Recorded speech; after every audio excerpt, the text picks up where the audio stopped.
सो पहिला जीवन भर याद रखबू। अरे सड़िया खराब धनी करे साफ साफ बतिया के कहिला। हाय सुना लुक से भौजी लगेलू अमर पाली कौन है बा तनुनी सही डाली देवरो डाली सही डाली देवरो डाली सही डाली देवरो डाली सही डाली देवरो डाली।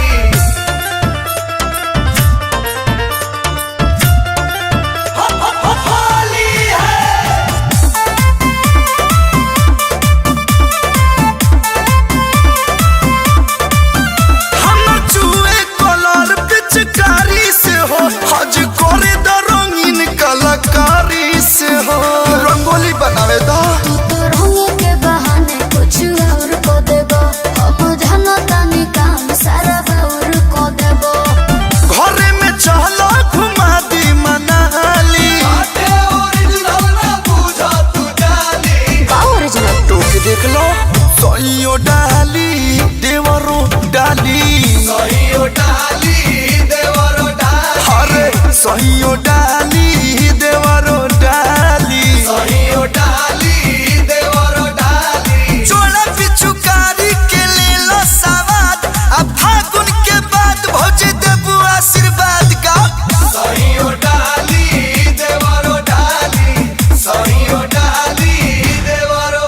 थोड़े थोड़े डालब नहीं पलटी के हो रंग करना जियान हमारा पलटी के हो क्यों करती हो अब जाते ले प्रिया सोना लिहाज करहबो रंग ढले के बहाने तू मसाज करहबो। रोशन जे डाली तो रही हरियाली तू आदा पुआ कलू पाँच देना खाली दही बड़ा हो खाई सही डाली देवरो डाली सही डाली देवरो डाली सही डाली देवरो डाली सही डाली देवरो डाली डाले दा।